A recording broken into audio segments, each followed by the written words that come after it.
저는요, 이 얼굴은 제가 씹다 뱉은 수제비 같이 생겼어도 이 목소리 하나는 정말로 100만 불짜리라고 그래요. 목소리 좋죠? 제가 이렇게 강론을 잘 못해도 할머니들이 제 손을 꼭 잡고 항상 뭐라 그러냐면 신부님 너무 강론이 귀에 쏙쏙 들어온다고. 그게 강론을 잘하는 게 아니에요. 제 목소리 톤이 이렇게 대중한테 귀에 쏙쏙 들어가는 톤이에요. 얼굴은 씹다 뱉은 수제비 같이 생겼어도 목소리 좋은 건 신부한테는 최고 선물 아니에요? 아니 내가 얼굴 못생긴 거 이거 원망한들 이거 다시 바뀝니까? 안 바뀌어요. 제가 키가 1m 원래는 67이었어요. 아 근데 30대 후반이 되니까 66으로 줄어들더라고. 아 요즘 재보니까 65로 떨어지고 있어요. 자꾸 이게 쭈그러들어 키가. 그래 내가 키가 1m 70이 안 넘는다고 원망한들 다시 늘어납니까? 여러분들 중에 내가 가지지 못한 거 아무리 안타까워해도 절대 가질 수 없어요. 내가 머리가 깡통이야. 근데 아무리 두들겨 팬다고 걔가 똑똑한 놈 됩니까? 한 번 깡통은 영원한 깡통 되는 거예요. 그런데 애는 깡통인 현실은 무시하고 내 희망이 서울대학이라고 애를 괴롭히면 여러분들 행복할 것 같아요? 행복하지 않아요. 내가 가지고 있는 것을 감사하는 거. 이거 굉장히 중요합니다. 5번째, TV 시청을 반으로 줄여라. 이게 이제 문제 중에 문제예요. 제가 전전 시간에도 TV에 대한 얘기를 했지만 현대의 하느님이 누구예요? 저는 십자가에 계신 예수님이 하느님이라고 생각 안 해요. 현대의 하느님은 TV님입니다. 가정방문 다녀보면은 거실 정가운데 누가 모셔져 계셔요? 텔레비전님이 모셔져 계셔요. 텔레비전님이 모셔 계신데 소파는 누굴 향해서 배열되어 있어요? 텔레비전님을 향해서 배열. 말씀하십시오. 당신 종이 듣고 있나이다. 텔레비전님이 시키는 대로 다 합니다. 마가 좋으니 마를 사 먹어라. 그럼 다음날 다 줄 서서 마 사 먹고, 도라지가 좋으니 도라지를 사 먹어라. 그러면 또 다 도라지 사 먹고. 텔레비전이 시키는 대로 하는 거예요. 아침에 일어나고 누구한테 제일 먼저 문안 인사드려요? KBS님 밤새 안녕히 주무셨습니까? 사실 평화방송에 인사하는 경우들은 좀 나아요. 그래도 아침에 아침 미사도 하고 그 새벽에 성모님 강의도 나오고 묵주기도도 나오고 그러잖아. 근데 꼭 KBS님 밤새 주무셨습니까? 더 기가 막힌 건 주무실 때. 텔레비전님 주무시기 전엔 절대 안 자요. 텔레비전님이 주무셔야지 어떻게? 나도 오늘 일과가 끝났구나 이러고 잔단 말이야. 이러니 머릿속에 뭐가 들어있겠어? 아무것도 들어있는 거 없는 거죠. 얼마나 우리가 텔레비전 하늘만큼 땅만큼 끝나고 무슨 재미로 사나 했더니 미우나 고우나라네. 미우나 고우나 오늘 끝나면 이제 또 무슨 재미로 또 살아요? 또 다른 거에 엄마가 뿔났다 이거 봐요. 보고 살아요? 여러분들 텔레비전은요 좀 미안한 얘기지만 구조가 똑같아요.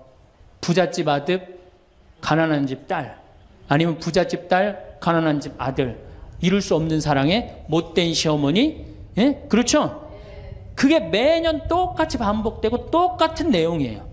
그거를 10년 동안 그 앞에서 시간을 보낸다고 생각해 보세요. 아깝지 않아요?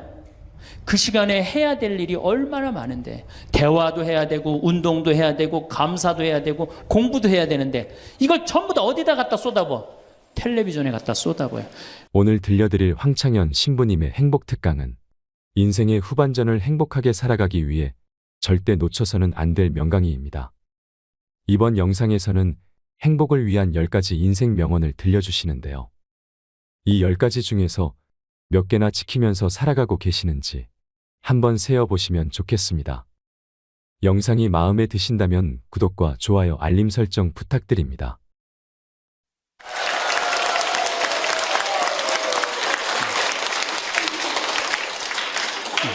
예, 반갑습니다. 사실 우리가 이 세상을 사는 이유가 뭐예요?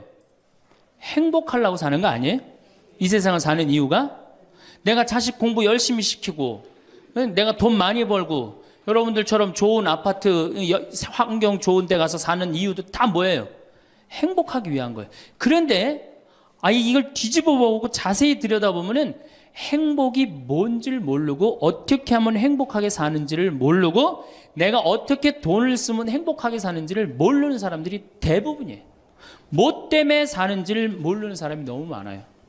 여러분들 제가 하는 얘기를 잘 듣고 그대로 하면은 분명히 행복합니다. 왜냐하면 내가 행복하니까.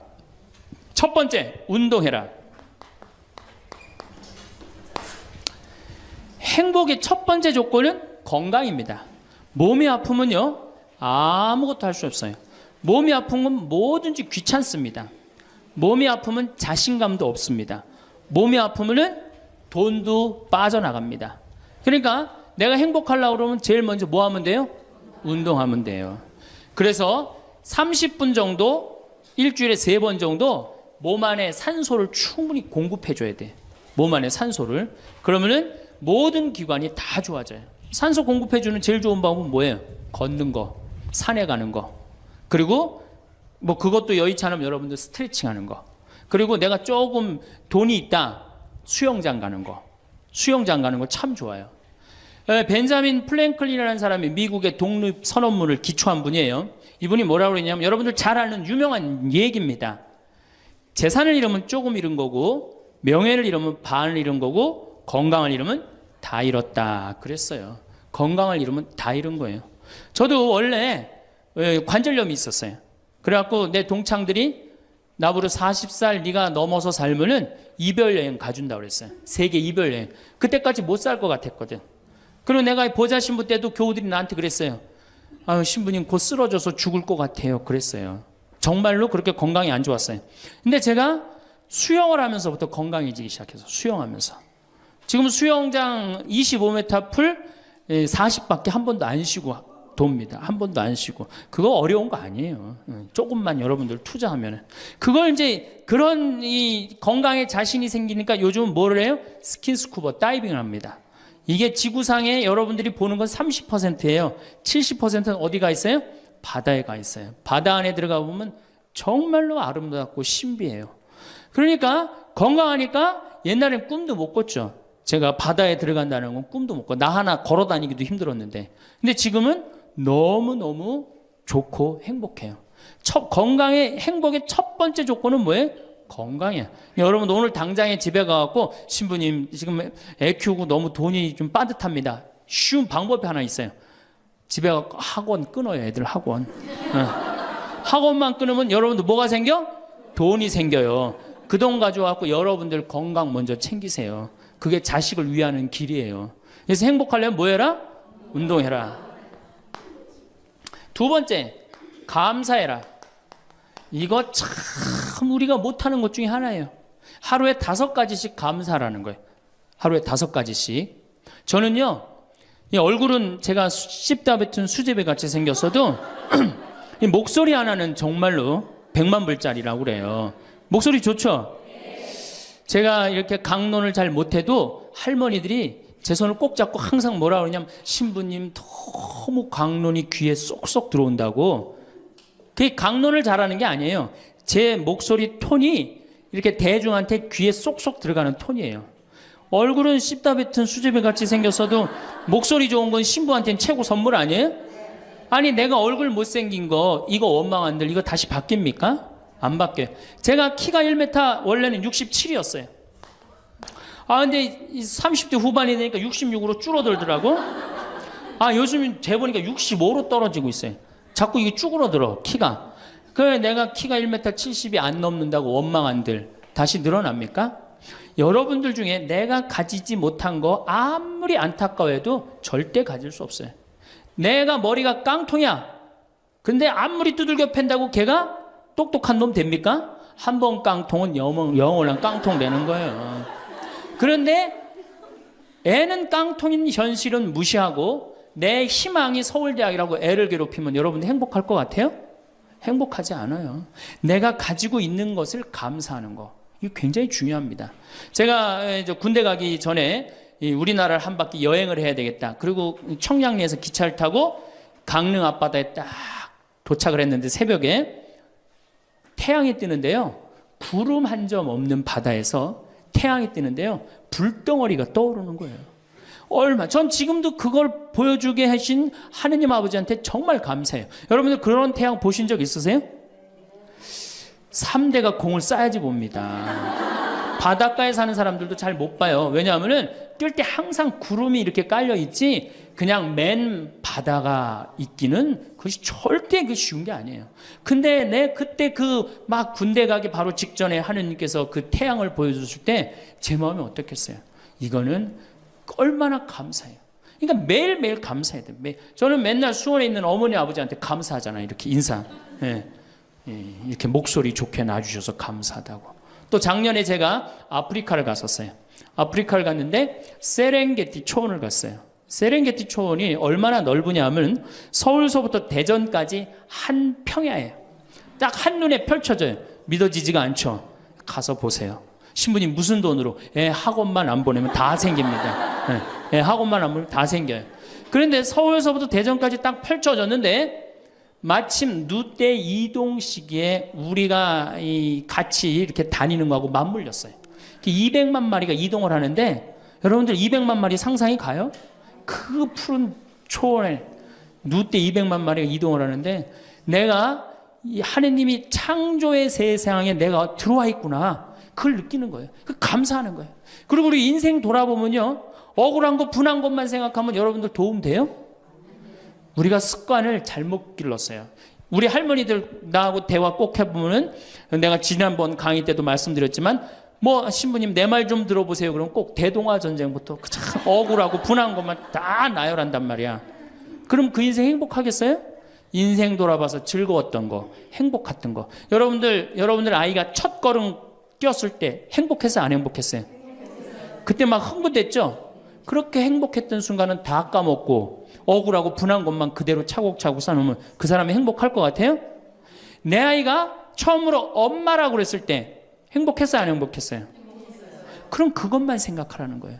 지난 과거를 돌아볼 때 즐거웠던 거, 행복했던 추억만 마음에 자꾸 쌓일 때 내 마음이 이뻐지는 거. 우리 성가에도 내 마음은 주님께서 가꾸시는 작은 정원이라는 노래도 있잖아요. 근데 그놈의 정원이 그냥 가시반 뭐 그냥 미움, 분노, 증오만 꽉 차 있다면 그 밭이 행복한 정원이 되겠어요?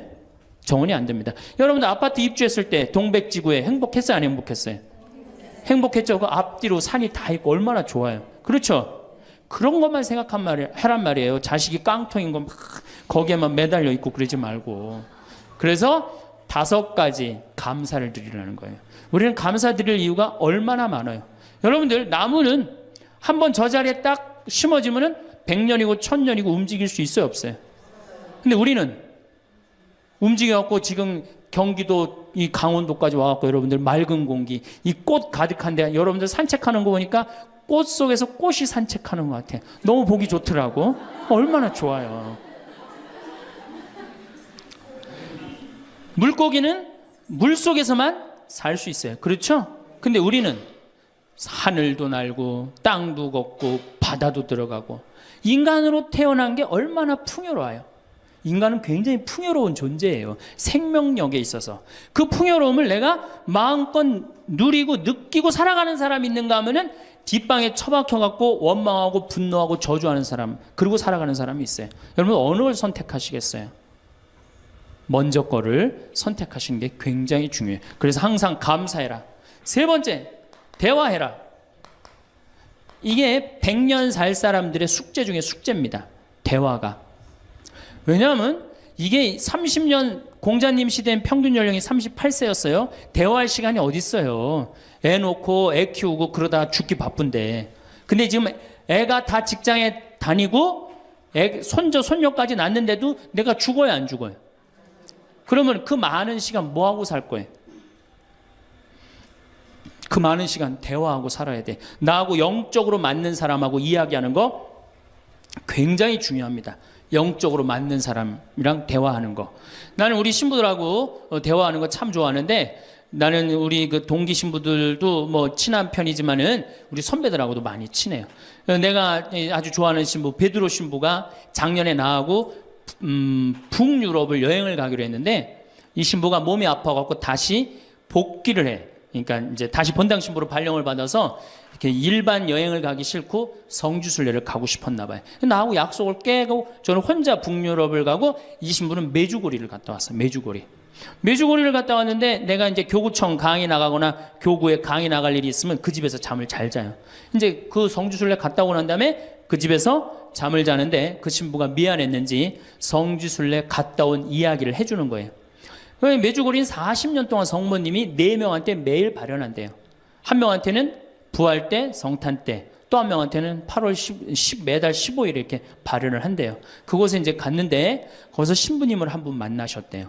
어떤 신부님을 만났느냐 하면은 이탈리아 신부님인데 시실리 본당 신부님을 만났대요. 근데 이 신부님이 나이가 굉장히 80이 다 된 할아버지래요. 근데 이 할아버지가 신앙의 여정이 특별했던 거야.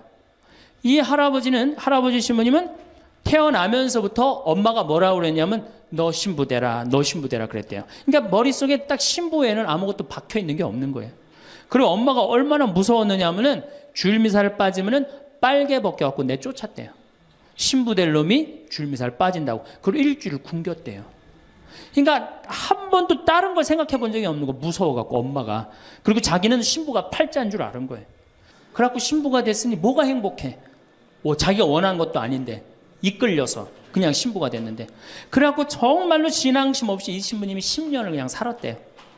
그 신부님도 아마 엄마 죽으면 이제 관둘라고 이제 이게 언제 죽나 기다리는데 이제 사제로 생활을 한 지 10년이 됐는데 자매들하고 어느 날 같이 있는데 자매 중에 하나가 마귀가 걸린 거예요. 그래갖고 막 마귀짓을 하는 거예요. 막 마귀짓을 해요. 그래갖고 주위의 자매님들이 그땐 1950년 되니까 구마기도 함부로 못했거든요. 신부만 할 수 있었어요. 신부님 빨리 하셔라. 난 못한다. 왜 못하시냐? 사실은 내가 신앙심이 없어갖고 이렇게 안수기도를 마귀를 쫓는다고 안수기도를 하면은 그 마귀가 금방 내가 신앙이 없는지 알아볼 거다. 그래서 나한테 들어올까봐 나 무서워서 난 못한다. 그래도 신부님밖에 없는데 어떻게 하시냐? 신부님이 하셔라. 그래갖고 어쩔 수 없이 구마기도를 했대요. 머리에 손을 얹고 뭐라고 이 신부님이 기도했느냐면 마귀야 부탁이니 제발 나한테만 들어오지 말아다오 이렇게 기도를 했대요. 그런데 마귀가 나간 거예요. 그래갖고 자매가 깨어나고 신부님 너무 감사하다고 나 마귀 쫓아내줘서 그런 소리 하지 마라. 난 마귀 쫓아낸 적 없다. 그저 나한테만 들어오지 말라고 그랬다. 아니라고. 신부님이 머리에 손을 얹었을 때 성령의 힘이 얼마나 셌는지 마귀가 자기를 끌고 나가려고 그랬는데 못 끌고 나갔다는 거예요. 그때 신부님 마음이 조금 뜨거워진 거예요. 나같이 신앙심 없고 나같이 이게 수동적인 인간도 주님께서 도구로 쓰시는구나. 그래서 조금 마음이 열렸어요. 마음이 열려도 이 신부님은 너희는 모두 이것을 받아 먹어라. 이는 너희를 위하여 내어줄 내 몸이다. 이렇게 하면서도 20년 동안 미사를 하면서도 정말 거룩한 변화가 일어날까 의심을 했었대요. 아직도 내 신앙이 약하니까 안 일어나겠지. 근데 20년째 너희는 모두 이것을 받아 먹어라. 이는 너희를 위하여 내어줄 내 몸이다. 그러는데 예수님의 목소리가 딱 나와서 예수님이 하는 걸 느끼겠더래. 그러니까 미사도 누가 지내는 게 아니다? 내가 지내는 게 아니라 내 몸을 빌어서 예수님이 지내는구나. 이탈리아 시실리섬 본당 신부인데 이게 마음이 너무 뜨거워진 거예요. 뜨거워져갖고 어떻게 했느냐? 길거리에 뛰쳐나가고 선교를 하기 시작한 거예요. 그래서 7,000명을 선교를 했대요. 그냥 대단한 거죠. 그거 대단한 거예요. 근데 이 신부님이 이제 예수님도 사랑하고 신앙심도 굳고 사제로서 이제 너무 행복해. 그런데 문제가 하나 있어요. 어떤 문제가 있냐면 자기 엄마가 너무너무 무서웠기 때문에 예수님 엄마도 무섭다고 생각을 한 거예요. 그래서 평생 성모님한테 한 번도 의지를 한 적이 없는 거예요. 간구를 해본 적도 없고. 내가 이렇게 사제로서 이제 모든 게 다 됐는데 우리 성모님한테 우리 예수님, 이 좋은 예수님 낳아주신 성모님을 사랑해야 되지 않겠느냐. 그래서 보스니아 크로아티아에 있는 메주고리에 이제 운전을 하고 갔대요. 갔는데 성모 발현동산에 딱 도착을 했는데 성모님이 그 발현동산에 느껴지는 품이 성모님이 나를 평생 이 품에서 내가 성모님 품에서 이제까지 보호받아 왔구나를 그냥 느끼겠더래요. 그냥 이 신부님이 너무너무 행복한 거지. 그래서 매년 그 메주고리에 와갖고 세계에서 오는 신부들한테 자기 신앙을 고백을 하는 거예요. 나는 이렇게 사제로 평생 살면서 이런 은총을 받았다. 그걸 이제 우리 베드로 신부가 듣고 와서 나한테 얘기를 해주는데 한 새벽 한 3시간을 얘기를 해주는데 그 시간이 너무너무 은혜로운 거예요. 얼마나 그런 영적으로 통하는 사람이 있으면은 행복해요. 그렇죠? 여러분들, 그래서 여러분들 이제 대화가 뭐 요새 무슨 프로에 대화가 필요해 그런 것도 있다며요. 대화가 꼭 필요해요. 여러분을 영적으로 이끌어줄 스승이 필요해요. 신부님, 나는 사실은 저 사람이 굉장히 마음에 드는데 저 사람이 나한테 관심이 없어요. 저 사람이 영적으로 깊은데. 그러면은요, 내 돈 들여서 먹을 거 사주면서 얘기하시면 돼요. 여러분들, 내가 뭘 얻으려면 반드시 어떻게 해야 돼요? 투자해야 됩니다. 그러니까 영적으로 깊은 사람 선물도 사주고, 예? 밥도 사줘가면서 내가 접근해야지. 가만히 있는데 누가 나를 봐줘요. 적극적이어야 돼. 적극적이어야 돼. 그래서 대화 꼭 여러분들 필요하다는 거. 제일 좋은 건 남편이죠. 근데 남편이 안 되면은 주위에 다른 사람들, 주위에 영적으로 깊은 사람들 많아요. 또 뭐 판교가 뭐 땅값이 좋대더라, 뭐 동탄에 그 아파트 거기 상가가 좋대더라, 이런 사람 말고 정말로 삶의 질이 높은 사람, 영적으로 하느님 나라를 정말 갈구하는 사람, 이런 사람하고 가까이 지내고, 그런 사람한테 가까이 지내려면 어떻게 해야 돼? 내가 먼저 다가서야 돼요. 그래서 대화가 꼭 필요하다. 네 번째, 공부해라. 이거 정말로 중요한 것 중에 하나예요. 우리가 초등학교 6년, 중고등학교 6년, 대학교 4년 배워서 몇 살까지 울고 먹어요? 50까지. 실질적으로는 대학교 졸업하고 2년만 지나면 자기가 배운 게 다 끝난대요. 그런데도 우리는 공부 안 하고 어떻게 해? 그냥 사는 거예요. 50부터 100살까지 남은 인생 또 50년 남았는데 어떻게 해요? 그냥 사는 거예요. 아니, 용감해도 그렇게 용감할 수가 있어요? 공부를 안 하고? 저는 제가 신부가 돼서 환경에 너무너무 관심이 많았어요. 그런데 저는 인문학을 공부했잖아요. 종교 철학, 뭐 신학 이런 걸 배웠는데 환경을 딱 접근하니까 너무 어려워. 무슨 BOD가 어떻고, 뭐 COD가 어떻고, PPM이 어떻고, PPT가 어떻고, PPB가 너무너무 어렵더라고요. 그래서 내가 공부를 해야 되겠다. 그래서 아주대학교 산업공학과 환경공학과에 공부를 했어요. 대학원을. 2년을 공부하고 나니까 석사 학위가 나오더라고요. 석사 학위가 나오니까 환경부에서 연락이 왔어요. 신부님, 지금 전국적으로 60명 환경 강사를 모집하는데 천주교에 보니까 공학 석사 학위 따신 분이 계시니까 좀 나와주라고. 그럼 해라고. 그래갖고 이제 한강 관리청인가 하여튼 어디에 제가 이름이 등록이 됐어요. 전국으로 다 뿌려졌어요. 그런데 천주교 교우들이 교육을 담당하면 다 날 부르는 거. 환경 교육을 담당하면. 전라도 고금이라면서 저를 불러요. 일반 주부대학에서. 고금이 어디냐 그랬더니 일단 비행기를 타라고 그러더라고. 광주행 비행기를. 광주행 비행기를 탔어요. 여러분 고금이 어딘지 아세요? 여러분들도 모르죠? 광주행 비행기를 탔어요. 비행기를 탔더니 이제 자가용이 날 데리러 나왔어요. 자가용을 타고 나주를 지나고 영암을 지나고 무슨 완도 있는 데까지 갔어요. 이제 다 왔나 보랬더니 전화를 끄랬더니 배 띄우라고 막 전화를 하더라고요.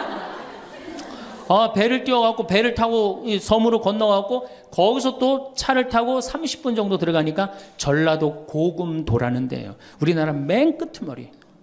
얼마나 좋아. 전국에 다니면서 강의해서 좋아. 그분들 천주교 신부 한 번도 본 적이 없잖아요. 신부가 와서 환경 강의하니까 선교해서 좋아. 강서료 받아서 좋아. 또 거기 멸치가 주산지라고 멸치 선물 받아서 좋아. 공부하면요, 여러분들 할 일이 너무너무 많고 인생이 너무너무 다이나믹한 인생이 기다려져요. 호스피스를 배워도 되고, 무슨 공예를 배워도 되고, 자수를 배워도 되고, 수지침을 배워도 되고, 도자기를 배워도 되고, 플룻을 배워도 되고.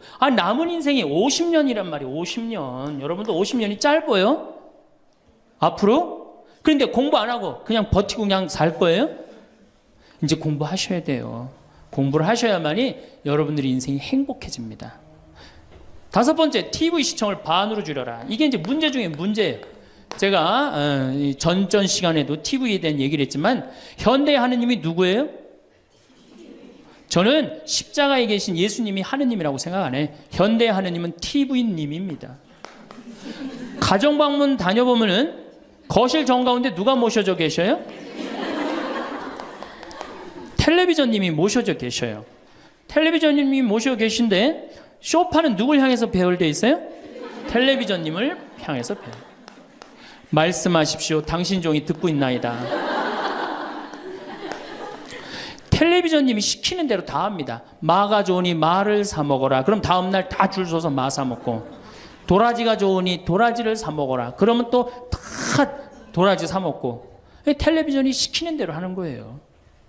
아침에 일어나고 누구한테 제일 먼저 문안 인사드려요? KBS님 밤새 안녕히 주무셨습니까? 사실 평화방송에 인사하는 경우들은 좀 나아요. 그래도 아침에 아침 미사도 하고 그 새벽에 성모님 강의도 나오고 묵주기도도 나오고 그러잖아. 근데 꼭 KBS님 밤새 주무셨습니까? 더 기가 막힌 건 주무실 때.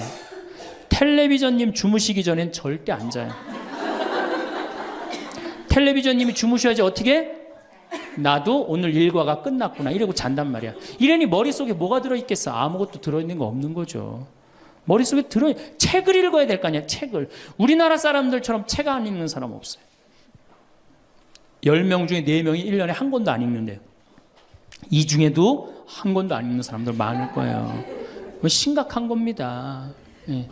저한테 그래요. 신부님 그렇게 매일 강의하면서 여기 농사 지면서 토담집 지면서 언제 그렇게 농사꾼 신부 유럽에 가다라는 책도 쓰셨고 이번에 환경에세이 어디로 가야 하는 책도 쓰셨느냐고. 텔레비전만 안 보면 그 시간 충분해요.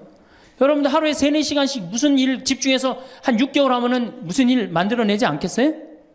얼마나 우리가 텔레비전 하늘만큼 땅만큼 끝나고 무슨 재미로 사나 했더니 미우나 고우나라네. 미우나 고우나 오늘 끝나면 이제 또 무슨 재미로 또 살아요? 또 다른 거예요. 엄마가 뿔났다 이거 봐요. 보고 살아요? 여러분들 텔레비전은요 좀 미안한 얘기지만 구조가 똑같아요. 부잣집 아들 가난한 집 딸 아니면 부잣집 딸 가난한 집 아들 이룰 수 없는 사랑에 못된 시어머니. 예? 그렇죠? 그게 매년 똑같이 반복되고 똑같은 내용이에요. 그거를 10년 동안 그 앞에서 시간을 보낸다고 생각해 보세요. 아깝지 않아요? 그 시간에 해야 될 일이 얼마나 많은데 대화도 해야 되고 운동도 해야 되고 감사도 해야 되고 공부도 해야 되는데 이걸 전부 다 어디다 갖다 쏟아부어? 텔레비전에 갖다 쏟아부어요. 그리고 여러분 텔레비전을 보면 볼수록 어떤 의식이 늘 것 같아요? 패배의식이 늘어납니다. 텔레비전을 보면 볼수록 마음의 갈등이 일어나요. 제가 유럽의 가정에 초대를 받아서 이렇게 가보면요 거실에 텔레비전 있는 집 하나도 없어요. 쇼파는 다 어떻게 서로 마주보게 배열되게 돼 있어요. 근데 우리나라는 완전히 텔레비전에 완전히 미쳐 있어요. 그러니까 이 두 개만 치면 여러분은 행복합니다. 자식하고 텔레비전만 치시면은 여러분들은 행복할 수 있어요. 6번째, 신앙생활을 해라. 자, 우리가 현대를 살아가면서 정말로 우리가 인간이 정말 최고로 잘난 것 같고 요즘 과학기술을 보면 정말 못하는 게 없는 것 같잖아요. 근데 왜 석유값이 뛰고 왜 굶어 죽는 나라가 37개국이 생기고 그래요? 이건 하느님을 잃어버렸기 때문이에요. 하느님의 진리에 따라 인간이 살지 않으면 인간은 원하지 않는 방향으로 갑니다. 하느님께서 원하지 않는 방향뿐만 아니고 인간 본성이 원하지 않는 방향으로 가요. 우리가 저는 여기서 살면서 이 산을 보면서 강을 보면서 항상 하느님한테 감사해요. 저 하느님 너무너무 감사합니다. 이렇게 맑은 공기 주셔서 감사합니다. 이 아름다운 세상 주셔서 감사합니다. 감사하다 보면 우리가 조금 뭐라 그럴까요? 겸손해져요. 근데 이게 다 자기 것인 줄 알고 막 파괴하기 시작하면요. 자연이 파괴되면 결국 누가 파괴돼요? 인간이 파괴되는 거예요. 그러니까 우리가 하느님께 가까이 가면은 자연도 일치가 되는데 하느님으로부터 멀어지면 멀어질수록 자연도 파괴되는 거예요. 그래서 여러분들 신앙생활 하십시오. 아까 제가 천주교 조금 욕을 했는데 그래도 천주교 괜찮아요. 아주 제가 보기에는 무슨 우리 교우들 어두운 데로 안 끌고 가요. 더욱이 내 동창 중에 또 옛날에 죽산성당 아시죠? 죽산 성지 있는 데 있죠? 거기 내 동창 신부가 그 본당 신부로 있었는데 그 신부가 너무 재미난 얘기를 해줬어요. 아니 옆에 30년 동안 개신교 다니던 할머니가 어느 날 개종을 했대요. 성당으로. 똑같이 열심히 나오더래요. 교회 나가는 것만큼 훨씬. 근데 이 할머니가 다리가 부러진 거예요. 그래갖고 택시 타고 또 계속 나오는 거예요. 그래서 본당 신부가 그랬대요. 할머니 이렇게 맨날 택시 타고 나오고 그러니까 그러지 말고 내가 봉송 잘 테니까 이 아픈 동안은 나오지 말아라. 돈 들여서. 그랬더니 이 할머니가 하시는 말씀이 신부님 괜찮아요.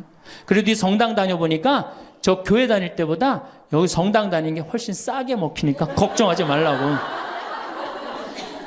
여러분들 그래도 이 천주교 제일 싸게 먹혀요. 싸게 먹히지 괴롭히지 않지 딴 길로 안 끌고 가지. 정말 하느님께 우리가 의지하고 산다는 거 이건 굉장히 우리 나를 위해서 좋은 거예요. 또 우리가 이 세상 사는 목적이 뭐냐면 내 영혼 구원이에요. 나중에 이제 기회 있으면 제가 한 번 더 말씀을 드릴 텐데 죽어서 영혼의 세계는 반드시 있습니다. 그 영혼의 구원을 위해서 우리가 간구해야 돼요. 그래서 신앙생활은 행복을 위해서 가장 기초 중에 기초라는 거. 7번째, 웃어라. 이게 웃는 게요, 우리가 행복으로 가는 길에 최고의 지름길이에요. 웃는 게. 그런데 우리나라 사람들이 잘 안 웃어요. 얼마나 안 웃느냐면, 내가 이제 이렇게 도시에 나가고 엘리베이터를 타요. 엘리베이터를 타면은 얼굴 모르는 형제가 이렇게 눈이 마주쳐도 제가 웃어줘요. 빵긋 웃어주면은 저쪽에서 같이 싹 미소를 줘주면 참 좋을 텐데, 저쪽에 있는 남자가 딱 내가 빵긋 웃어주면 어떻게 하냐면은, 내가 저놈을 어디서 봤더라 이러는 표정으로 날 쳐다보는 거예요. 근데 여러분들, 유럽을 가고 제가 뭐 미국을 가고 아프리카를 가고 파푸아 뉴기니를 가고 인도를 가도 눈 마주쳐서 제가 웃어주면 다 웃어줘요. 근데 절대 안 웃는 나라가 우리나라예요. 얼굴 모르는 사람 이렇게 마주쳐서 웃으면요, 심지어는 여기 우리 생태마을을 찾아오는 사람도 제가 웃어줘도 안 웃어요. 그만큼 경직돼 있는 거예요. 여러분들이 간지러움을 태우고 수술한 사람이랑 마취를 하고 수술한 사람이랑 깨어날 때 누가 덜 아플 것 같아요? 놀랍게도 간지러움을 태우고 수술한 사람이 덜 아프다는 거예요. 웃는 게 우리한테 그만큼 좋은 거예요. 근데 이게 이제 50대 된 여인한테 이제 저 여인이 인생을 어떻게 살았느냐 안 살았냐가 딱 보여요. 50대 된 여인이 막 항상 웃고 그런 얼굴은요, 50대 되면 얼굴 뭐 오똑하고 눈 이거 다 똑같아. 얼굴이 그 얼굴을 다. 그런데 늘 웃고 살아온 자매는요, 참 예뻐요. 편안해 보이고 주름이 한 560개 정도 이렇게 탁 하면서 얼굴이 굉장히 편안해져요. 근데 이게 안 웃은 여자는 주름이 17개밖에 안 생긴대요. 그러니까 560개면 자갈자갈자갈하니 이쁜데 부담스럽지 않은데 17개면 얼마나 부담스러워요. 이마에 칼자국 나인 거지. 쫙 굵은 주름 여기 쫙. 이 사람은요, 웃어도 무서워요. 예, 웃어도 무서워요. 그러니까 여러분도 웃으면서 사세요. 제가 보통 강의를 이렇게 다니면 일반 주부대학 이렇게 강의를 달 때는 아해모 어해줘요. 얼마나 잘 웃는지 몰라요. 근데 내가 일반 공무원들 이렇게 강의를 갈 때가 있어요.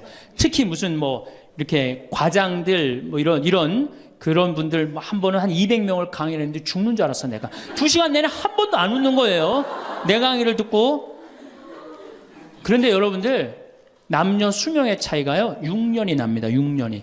여성이 83세, 남성이 76세. 이제 뭐 6년 7년이 나요.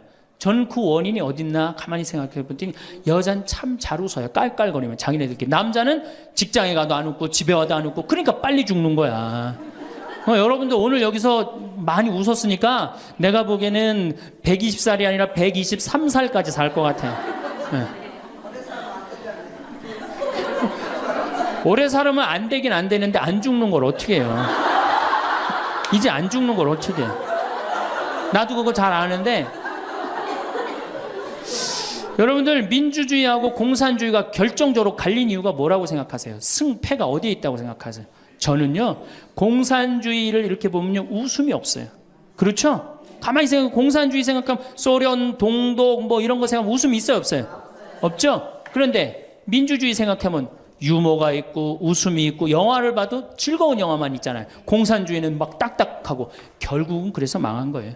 인간은요, 웃느냐 웃지 않느냐에 따라서 행복이 결정됩니다. 여러분들이 늘 웃고 산다, 그럼 여러분들은 행복의 길로 가는 거예요. 여러분들도 인상 쓰고 산다, 그럼 여러분 불행의 길로 가는 거예요. 그러니까 웃어야 돼. 또 웃는 사람한테 매력을 느낀다는 거예요. 웃는 사람한테, 잘 웃는 사람한테 매력이 느끼면 인간관계도 좋아지는 거 아니에요? 아, 내가 재미난 얘기를 했는데 인상 빡 끝날 때까지 남들 다 웃는데 한 사람만 끝까지 안 웃어. 그러면 여러분들, 끝까지 안 웃는 사람한테 여러분들 무슨 생각할 것 같아? 저 사람이 다음에 있으면 다시 재밌는 얘기 저 사람 앞에서 안 한다. 그러니까 그 사람하고는 어떻게 된 거? 담이 자꾸 생기는 거예요. 담이 자꾸. 그러니까 어떻게 해야 돼요, 여러분들? 웃으세요. 그리고 유머를 많이 배워두는 것도 좋아요. 오늘 저한테 강의 들은 거 이거 잘 외웠다가 가서 얘기해주고, 또 제 테이프에 나오는 거 잘 들었다가 얘기해주면은, 아유, 어서 그렇게 재미난 얘기를 해서 또 얘기 좀 해줘봐. 그러면서 사람이 사는 거예요. 사람은요, 수다를 떨면서 살아야 돼. 수다. 제가 한번 본당 신부 때 여러분들처럼 이렇게 젊고 예쁜 본당에 내가 본당 신부를 했었어요. 막 자매들이 막 수다를 떠는 내가 지나가는데 막 당황해 하면서 어쩔 줄 몰라 하더라고요. 분명히 내 욕을 한 거야, 보니까. 네. 그래서 제가 뭐라고 그랬어요? 그 자매들한테? 괜찮아. 이게 성당 다니면서 본당 신부 욕하는 재미가 최고 재밌는 거야. 네. 아니 뭐 성당 다니면서 그런 욕도 하는 무슨 재미로 살아. 걱정하지 말고 해든 수다 계속 떨으라고. 우리 신부들은 주변님 욕하면서 사는 거예요. 그러니까 사람이 수다를 떨면서 살아야지 행복하지, 참고 산다고 다 좋은 건 아닙니다. 절대. 그러니까 참고 살지 마세요.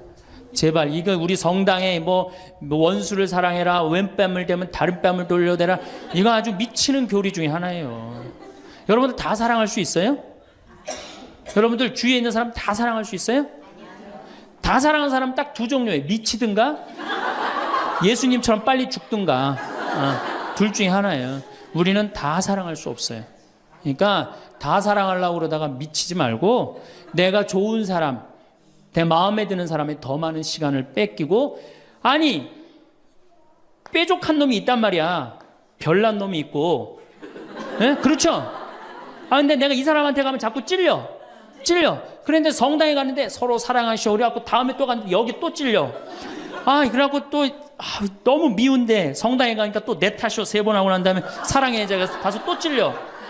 갈 때마다 찔려. 그래갖고 내 마음이 상처투성이야. 근데 아들이 학교 갔다, 엄마 나 학교 다녀왔어. 그래 집에 엄마 왜 그래? 말 시키지 마, 나 승질나.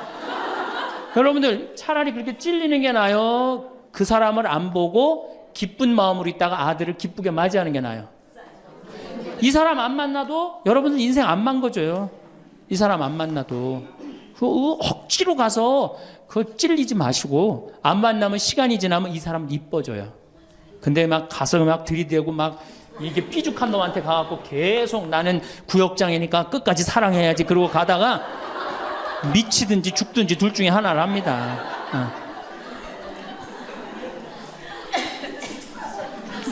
8번째, 전화해라.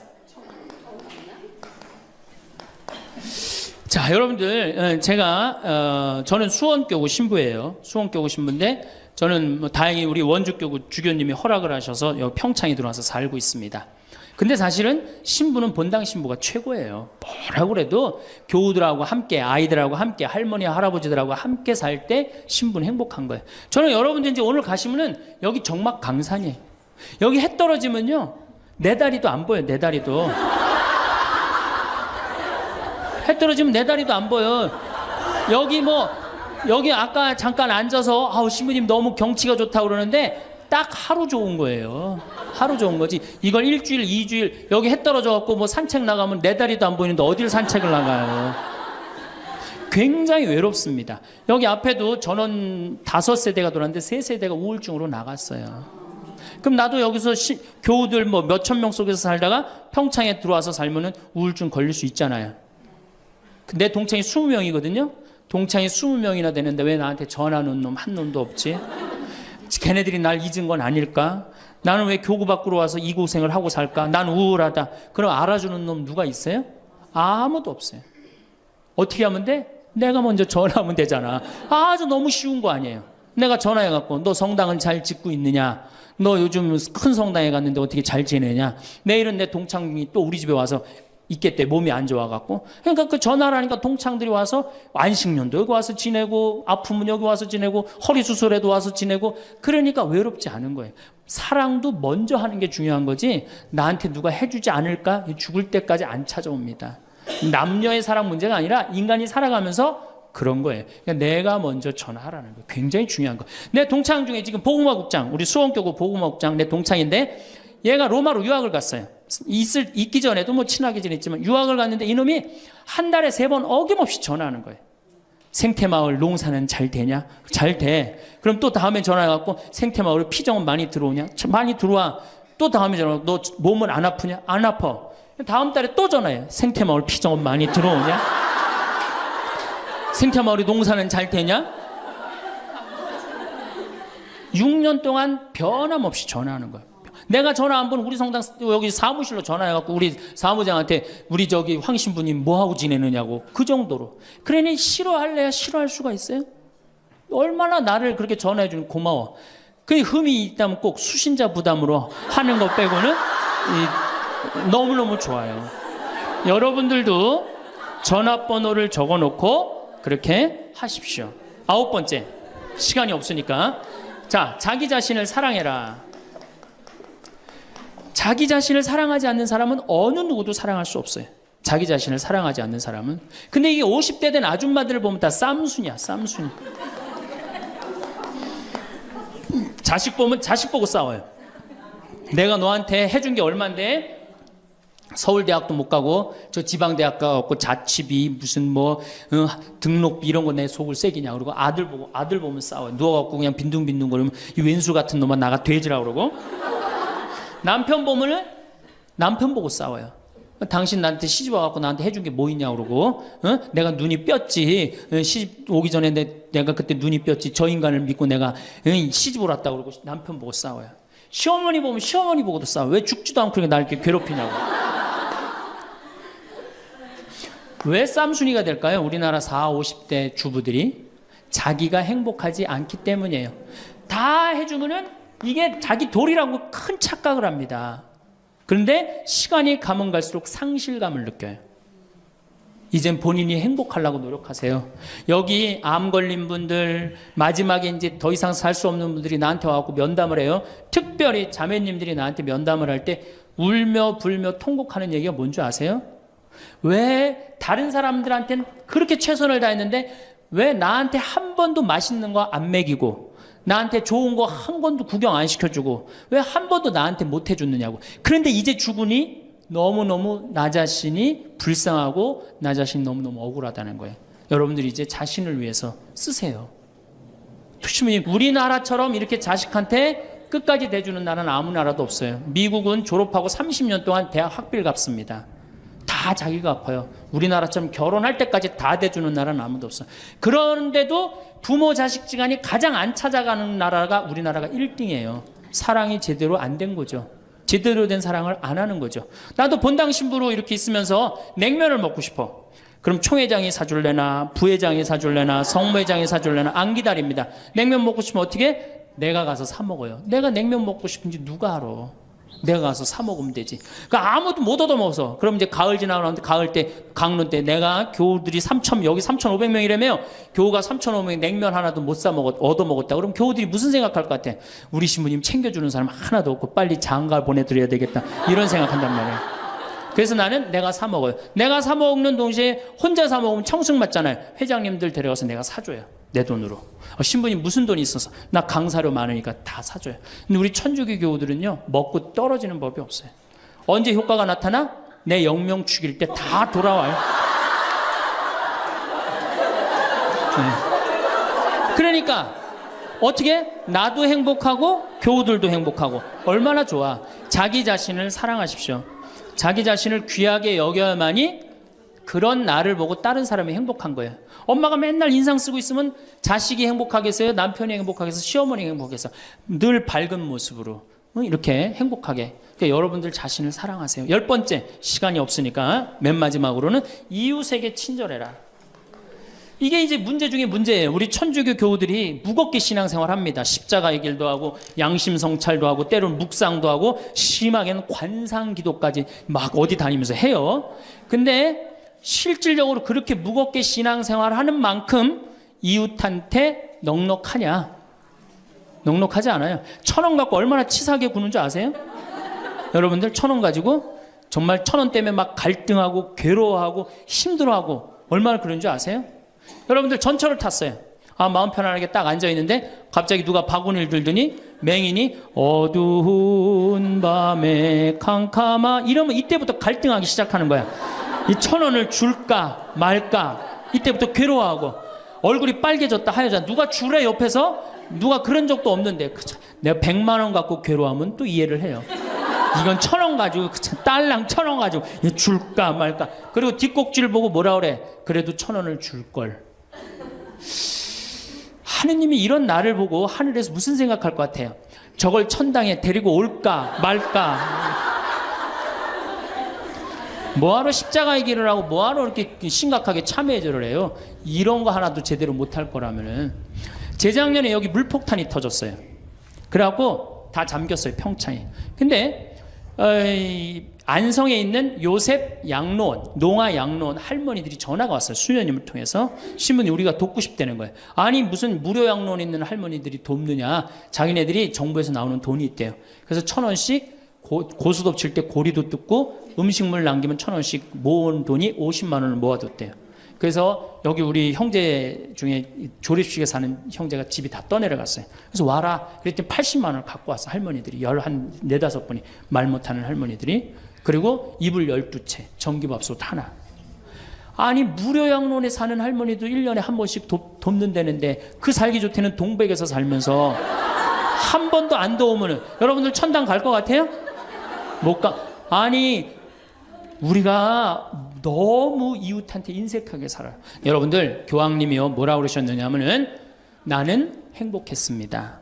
여러분들도 행복하십시오. 그리고 가셨죠? 요한 바오로 2세 교황님이.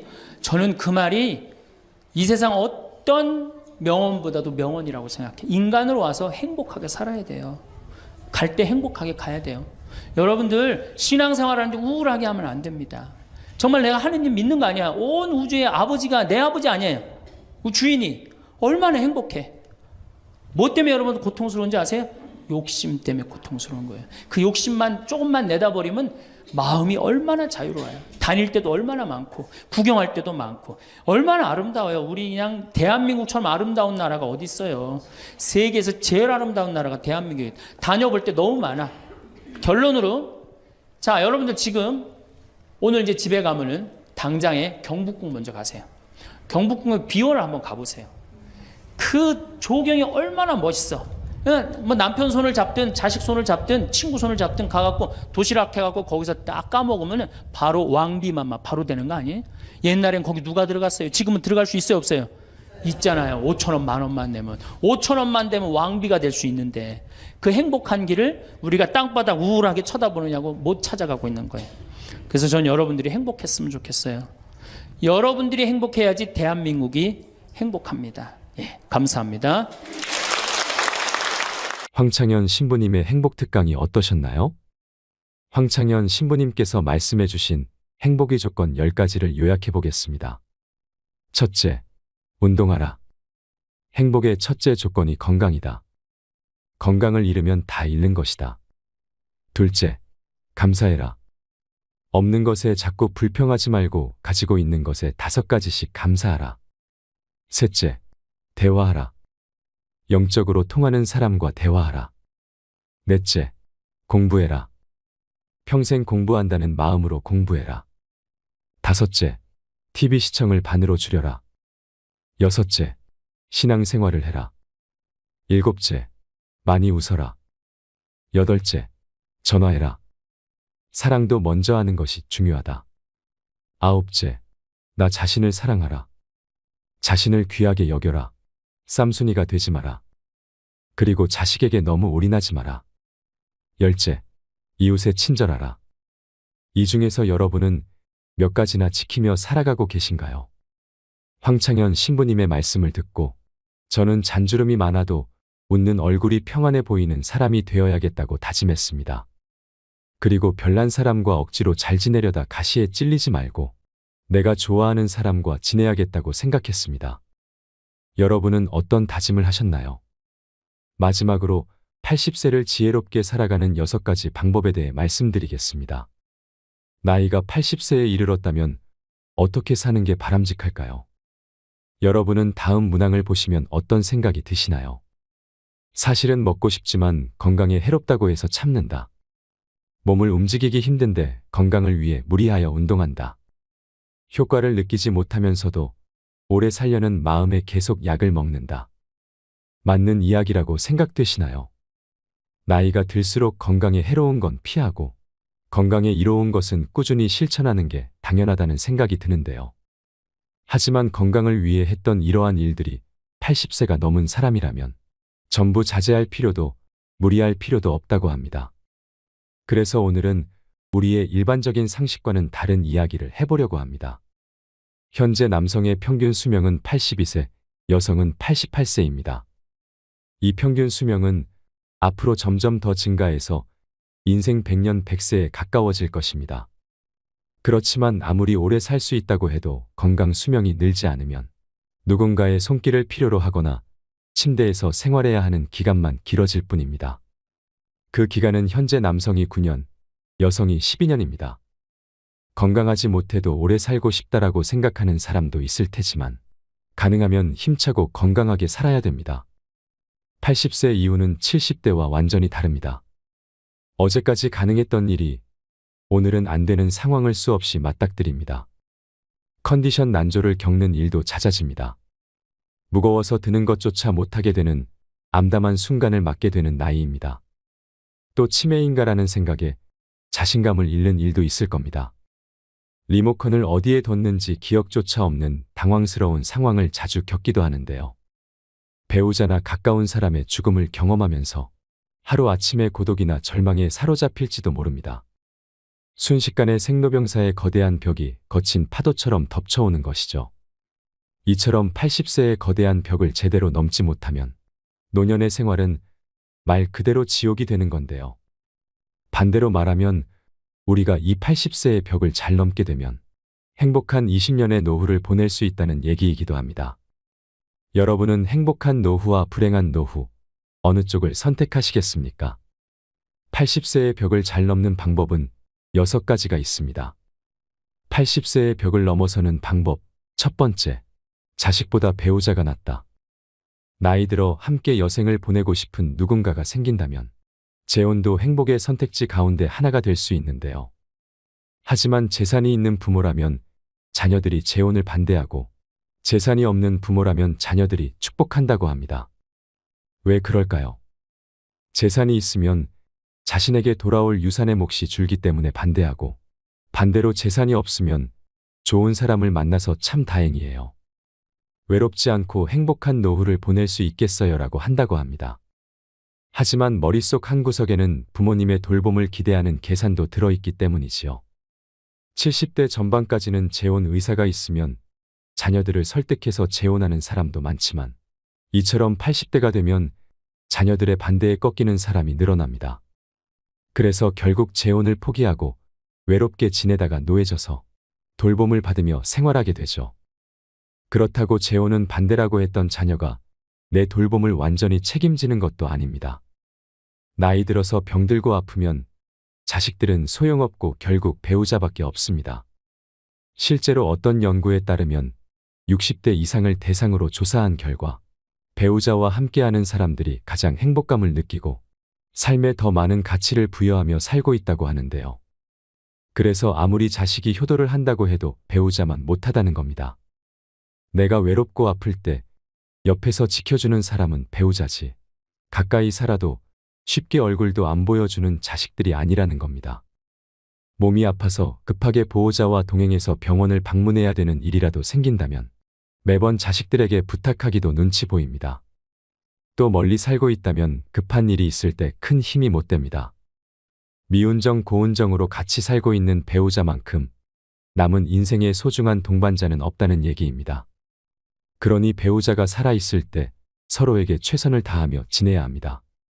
만약 여러분에게 물려줄 정도의 자산이 있다고 하더라도 추억을 만드는 데 쓰거나 자기 행복을 위해 쓰도록 해야 됩니다. 80세가 넘은 고령자는 지금 당장 병이 들고 움직이지 못하게 된다 해도 전혀 이상할 것이 없습니다. 내일 죽게 될지도 모를 일입니다. 그러니 후회 없는 시간을 보내야 합니다. 물론 자녀를 위해 재산을 남기는 그 자체에서 행복감을 느끼시는 분들도 있으실 겁니다. 하지만 노후의 최고 자산은 추억입니다. 서서히 몸이 약해지고 행동 반경이 좁아지다가 결국 마지막에는 침대에서 보내는 날이 많아집니다. 이때 버팀목이 되어주는 것이 바로 그때 참 즐거웠다는 추억들입니다. 재산을 자녀에게 남기기 위해 자신이 하고 싶은 일을 참는 것만큼은 절대 하지 말아야 합니다. 80세의 벽을 넘어서는 방법. 두 번째, 할 수 있는 일은 포기하지 않는다. 이제 80세가 됐으니 무리하지 말아야지 하면서 그동안 해왔던 일들을 그만두시는 분들이 많습니다. 하지만 가지고 있는 능력을 유지하는 것은 80세의 벽을 넘기 위해 꼭 필요한 자세인데요. 스스로 할 수 있는 일들을 제대로 안 하고 멈추는 순간, 순식간에 늙고 세상과 이별할 수 있습니다.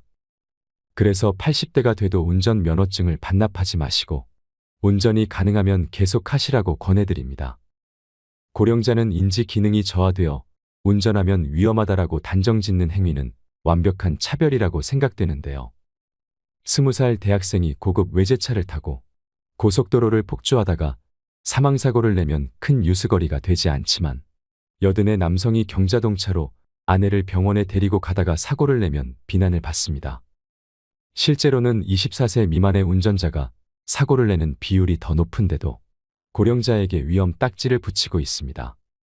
80대가 교통사고를 내면 언론에서는 큰일이라는 식으로 기사를 냅니다.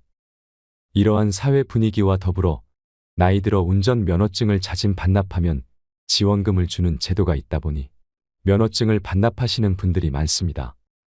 하지만 아직 충분히 운전을 할 수 있는데도 허둥지둥 면허를 반납할 필요는 없습니다. 반납해버리고 나면 6년 후에 돌봄을 받게 될 위험이 22배나 증가한다고 하는데요. 이처럼 건강을 위해서라도 가능하다면 운전을 계속 하셔야 됩니다. 운전뿐만 아니라 80대에도 배우고 싶은 것이 있다면 적극적으로 배우셔야 하고요. 건강한 노후 생활을 보내는 가장 중요한 방법 중 하나가 노후에도 배움을 지속하는 건데요.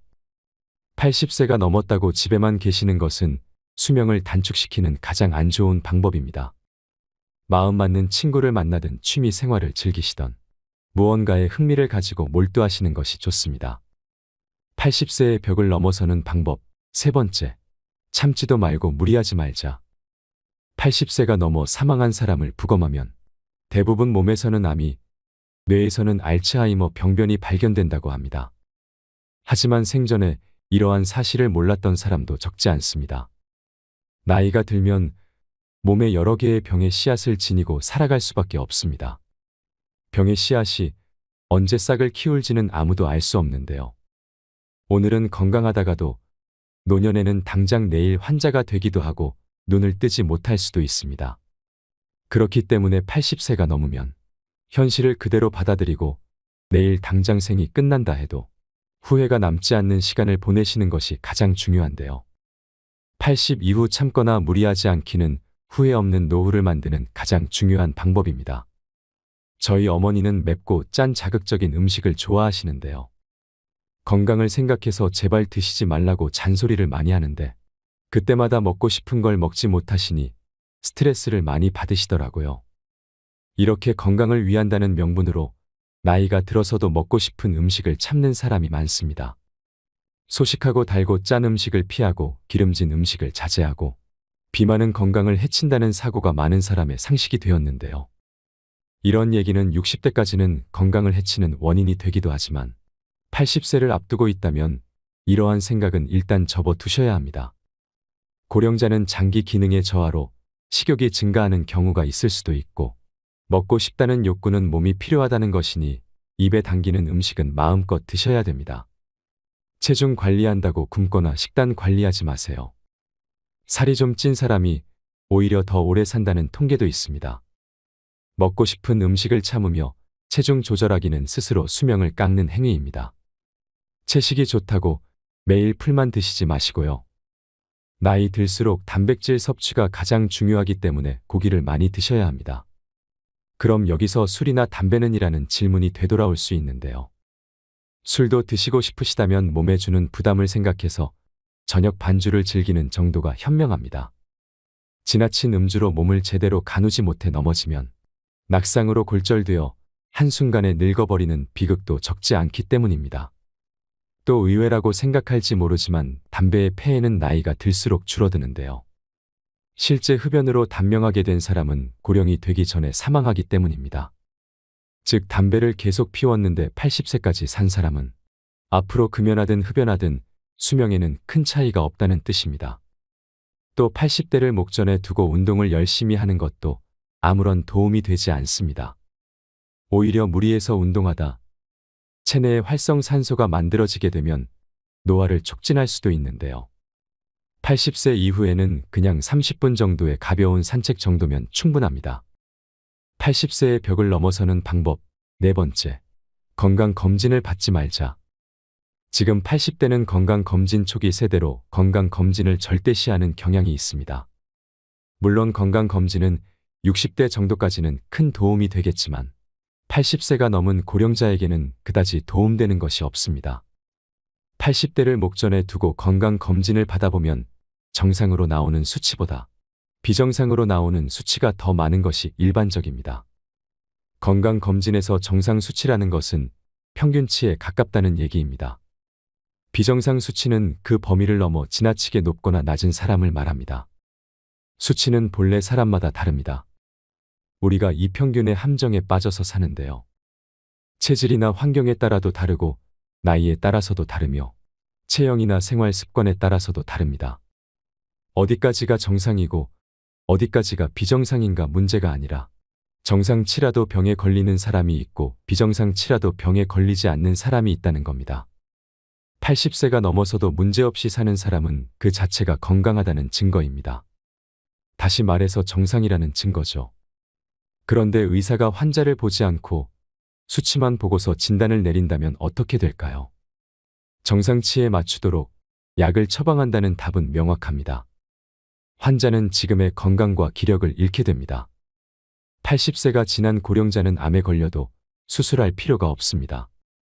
나이가 들면 들수록 암은 진행이 느려지고 쉽게 전이되지 않기 때문입니다. 그렇기 때문에 허투루 손대기다는 지켜보는 편이 낫습니다. 사실 발견하지 못했을 뿐 훨씬 이전부터 암을 지닌 채 살아왔고 앞으로 서서히 진행되겠지만 한순간에 나빠지는 일은 거의 없기 때문입니다. 아시다시피 암 치료는 간단하지 않습니다.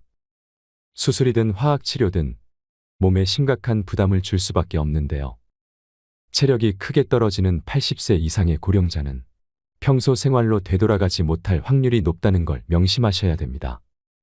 80세의 벽을 넘어서는 방법. 다섯 번째, 자기와 맞는 의사를 찾자. 80세의 벽을 넘으려면 얼마나 좋은 의사를 선택하고 얼마나 좋은 관계를 유지하느냐가 관건입니다. 그렇다면 어떤 의사를 선택해야 할까요? 좋은 의사를 구별하는 가장 손쉬운 방법은 약에 관해 이야기를 나누어 보는 것입니다. 본래 약은 몸 상태를 좋게 하는 것이 목적인데 처방해준 약을 먹고 몸 상태가 나빠진 것 같다고 해도 이건 좋은 약이니까 혹은 약을 끊고 죽고 싶나요? 라는 식의 태도를 보이는 의사라면 그 병원은 그만 다니는 편이 낫습니다. 교과서적인 수치와 검사 결과만 믿고 환자 개인이 느끼는 몸 상태는 생각하지 않는 건데요. 제대로 된 의사라면 다른 약으로 바꾸든 양을 줄이든 식의 후속 조치를 취해야 할 것입니다. 만약 그런 의사라면 좋은 주치의가 될 수 있습니다. 환자를 잘 섬기는 의사, 환자들의 말을 다 들어주는 의사는 좋은 의사라 볼 수 있습니다. 환자가 말할 때 차트나 들여다보고 환자가 묻는 질문에 마지못해 몇 마디 대답해주는 의사는 결코 좋은 의사가 아닙니다. 또 환자의 눈높이에서 환자가 궁금해하는 것을 성의껏 잘 설명해주는 친절한 의사인지 확인해 보셔야 합니다. 자기 환자를 끝까지 책임지는 의사의 자세가 무엇보다 중요합니다. 투병이 시작되면 의사 환자 보호자는 2인 삼각 경기를 하는 것처럼 서로 발을 묶고 완치를 향해 전진하는 관계가 됩니다. 그 중에서도 의사가 나 몰라라 하면 환자와 보호자는 절망하게 되겠죠. 이처럼 80대가 되면 나와 잘 맞는 의사를 찾는 것이 무엇보다 중요합니다. 내가 보내고 싶어하는 노후를 이해하고 거기에 맞는 방향으로 움직여주는 의사를 만나야 하는 거죠. 수술을 원하지 않는데 수술밖에 방법이 없다고 딱 잘라서 이야기하는 것은 의사 같지 않은 의사입니다. 진료받을 때마다 불편함을 느끼게 하거나 심리적 피로감이 들게 하는 의사라면 궁합이 맞지 않다는 뜻입니다. 나와 맞지 않는 의사에게 진찰받는 것은 말년의 지옥행 버스에 오르는 격이지요. 80세를 맞이하는 고령자에게 병원과 의사는 매우 가까운 존재입니다. 소중한 내 몸을 믿고 맡길 수 있는 의사를 만나는 것은 행운이라고 할 수 있습니다. 그렇기 때문에 조금 더 젊은 50대, 60대부터 이 병원 저 병원 다니면서 널리 알려진 명의보다 나만의 명의를 찾는 일이 중요합니다. 80세의 벽을 넘어서는 방법. 6번째. 약은 최소한으로 먹자. 나이 들수록 여기저기 안 아픈 곳이 없는데요. 그러면 병원 진료도 장기별로 과마다 진료를 받게 됩니다. 여러 과를 돌면서 진료를 받게 되면 문제는 많은 양의 약으로 드러납니다.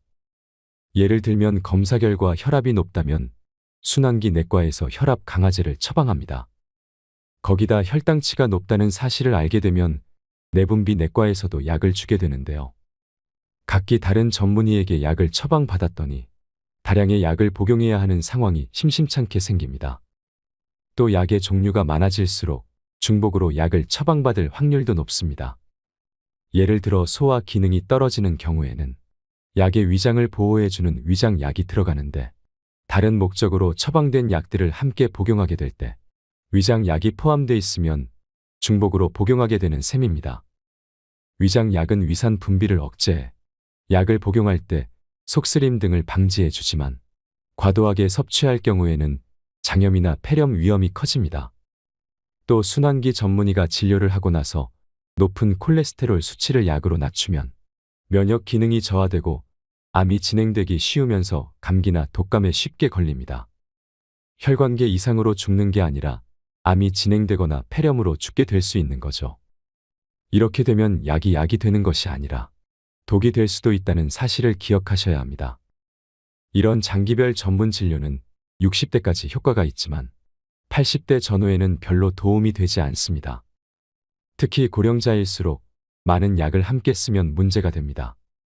물론 꼭 먹어야 하는 약도 있으므로 모든 약을 끊을 수는 없지만 일상생활의 활동 수준을 방해하지 않도록 최소한에 머물러야 합니다.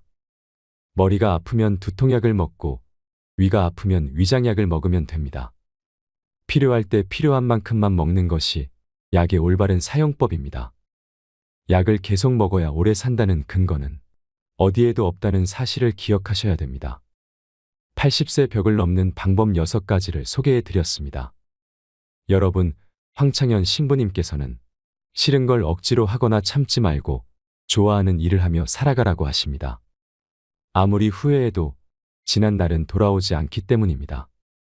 내일 일은 아무도 모르기 때문에 후회 없는 인생을 살아가야 합니다. 나이 들어도 두려워하거나 걱정하지 마세요.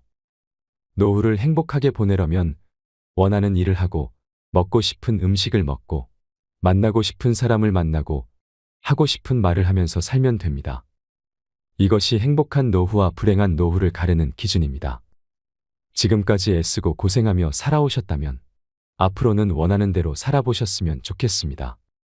노후에는 너무 물질적으로 잘해놓고 살려고 할 필요도 없습니다.